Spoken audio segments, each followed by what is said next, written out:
Hello అండి, welcome back our channel Sami blogs. ఇవాళ video వచ్చేసి చాలా ఇంట్రెస్టింగ్ అయిన వీడియో అని చెప్పొచ్చు. సో అదేంటి అంటే ఒక టెంపుల్ గురించి అనమాట. ఆ టెంపుల్ ఏంటో కూడా నేను ఇప్పుడే చెప్పేస్తాను. శ్రీ అనంత పద్మనాభ స్వామి వారి టెంపుల్ అండి. ఇది 2011 నుంచి చాలా ట్రెండ్లోకి వచ్చిందనే చెప్తాను నేనైతే.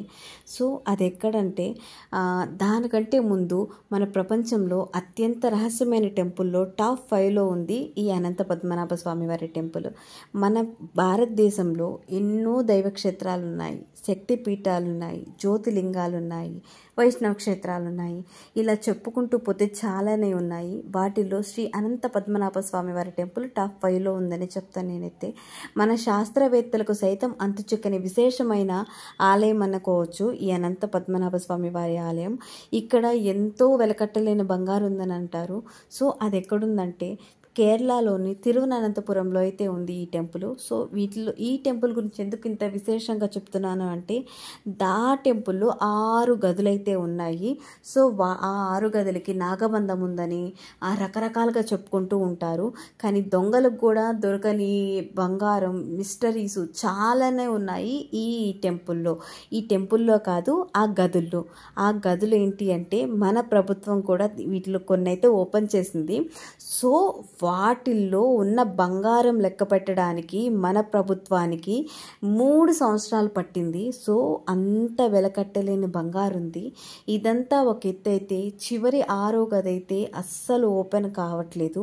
సో ఎందుకు ఓపెన్ కాదు అంటే ఆ డోర్ వెనకాల పెద్ద పెద్ద సర్పాలు ఉన్నాయి, ఆ డోర్ వెనకాల సముద్రాలు ఉన్నాయి. ఆ డోర్ ఓపెన్ చేస్తే గుడి కొట్టుకోబోతుంది, ప్రపంచమే నాశనం అవుతుంది, ఇలా రకరకాలుగా చెప్పుకుంటూ ఉంటారు. సో వాటిలో ఏది నిజమో ఏది అబద్ధమో మనకైతే ఆ 6వ గది గురించి తెలీదు. సో అది ఓపెన్ చేస్తే మనుషులు మనుగడే ఉండదంట.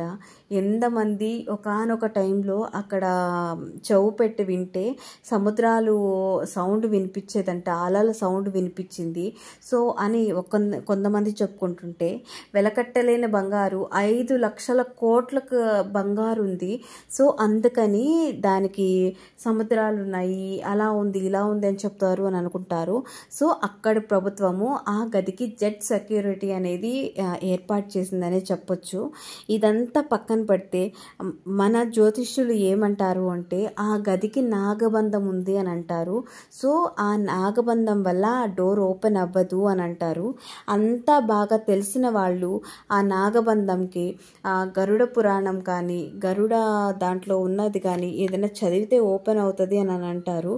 సో అది ఎంత నిజమో ఎంత అబద్ధమో తెలియదు. కొంతమంది వచ్చేసి భారీ సర్పాలు ఉన్నాయంటారు, ఆ సౌండ్లు కూడా బయటకు వినిపిస్తాయి అని అంటారు. కొంతమంది వచ్చేసి సముద్రాలు ఉన్నాయి, సముద్రాలు అలల సౌండ్ వినిపిస్తుంది అని అంటారు. కొంతమంది గ్రంథాలు ఉన్నాయంటారు, వెలకట్టలేని బంగారు ఉందంటారు. ఒకటి కాదు, ఒక్కొక్కరు ఒక్కొక్కలాగా అయితే చెప్తూ ఉంటారు. సో మన ప్రభుత్వం అంటే ప్రభుత్వం అనేది 2011 జూన్లో ఫస్ట్ అయితే డోర్ అయితే ఓపెన్ చేశారు. సో అప్పుడు కొంత బంగారు కొంత దానికి సంబంధించినవి అన్నీ తీసుకున్నారు అని అయితే చెప్తారు. సో ఆ తర్వాత ఒక్కొక్కరు ఒక్కొక్కలాగా చెప్తుంటారు, కానీ కరెక్ట్గా ఎవరికి ఐడియా లేదు. కానీ ఒక్కటైతే చెప్పగలను, ఈ ఆలయము ఎంతో ప్రాచీనమైనది అని. చాలామంది ఈ ఆలయం గురించి తెలుసుకోవాలి అనుకుంటారు. అప్పటి రాజులు ఈ ఆలయాన్ని దోచుకోవాలని చూశారు, కానీ ఆ భారీ సర్పాల వల్ల ఆ డోర్ ఓపెన్ చేస్తేనే చాలామంది చనిపోయే వాళ్ళంట. డోర్ తాకితేనే చాలు. ఇది 1913లో జరిగింది. ఒకానొక రాజ్యంలో ఆహారం లేక నీళ్లు లేక ఎంత కరువు వచ్చింది. ఆ రాజుకి ఏం చేయాలో కూడా అర్థం కాలేదు. లాస్ట్కి ఒక పూట భోజనానికి కూడా చాలా ఇబ్బంది అయిందంట. అప్పటి రాజులు ఇక్కడ ఎట్లా అయినా ఈ డోర్ను ఓపెన్ చేసి అనంత పద్మనాభ స్వామి గుళ్ళో డోర్ ఓపెన్ చేసి కొంచెము విలువైన బంగారము అవన్నీ తీసుకోవాలి, నా ప్రజలకి కష్టాలు ఉండకూడదు, ఈ కరువు తీరిపోవాలి అంటే ఆ స్వామివారి తలుపులు ఓపెన్ చేసి అక్కడుండే వజ్ర వైడూర్యాలు అన్నీ తీసుకోవాలి అని చెప్పనైతే అనుకున్నాడంట. దానికోసము ఎంతోమంది జ్యోతిష్యుల్ని పెద్దల్ని అందరినీ పెట్టుకొని ఆ డోర్ను ఓపెన్ చేయాలని అనుకున్నాడంట. కానీ ఎంత ప్రయత్నించినా ఆ డోర్ అనేది ఓపెన్ కాలేదు. కానీ ప్రజల కోసము ఎన్నో చేశాడంట. సో అప్పుడు ఒక డోర్ అయితే ఓపెన్ అయిందంట. అప్పుడు ఓపెన్ అయినప్పుడు ప్రజలు ఏమైనా చనిపోతారేమో, డోర్ ఓపెన్ చేసిన వాళ్ళు ఏమైనా చనిపోతారేమో అని చెప్పని ఎన్నంటే అన్ని జాగ్రత్తలు తీసుకున్నారంట. సో ఇవన్నీ తీసినప్పుడు లాస్ట్కి వాళ్ళకి ఎవరికైనా ఏమైనా అయితే ఆసుపత్రికి అప్పుడు ఆసుపత్రులు ఉన్నాయో లేదో తెలియదు. సో అక్కడికి పంపించాలని ఎంతో ప్రయత్నించాడంట. అది 1931 అప్పుడైతే ఆ డోర్ అనేది ఓపెన్ అయిందంట. సో ఓపెన్ అయినప్పుడు అక్కడ కొంచెం బంగారు అవన్నీ అయితే తీసుకున్నారంట. సో ఇవన్నీ తీసుకొని ఆ రాజుగారు అనేది అక్కడ కరువు అనేది తగ్గించాడంట. సో ఆ రాజుగారు ఆ డోర్ ఓపెన్ చేయగానే ఆశ్చర్యపోయేంత బంగారు ఉందంట. సో ఇప్పుడు జరిగింది కాదు, అది అప్పుడెప్పుడో జరిగిన స్టోరీ. సో నేను చాలామందిని అడిగి తెలుసుకొని ఈ వీడియో అయితే చేస్తున్నా. నేను ఓన్గా అయితే చేయలేదు. అలా ఈ అనంత పద్మనాభ స్వామి వారి టెంపుల్ ఎప్పుడు మిస్టరీగానే ఉండిపోయింది. సో ఇప్పుడైతే మన ప్రభుత్వాలు కూడా ఇప్పుడు ఓపెన్ చేసి అన్నీ తీసుకుంటూ ఉన్నాయి. సో అందరికీ తెలిసిన విషయమే. 3 ఏళ్ళు పట్టిందంటేనే అర్థం చేసుకోండి.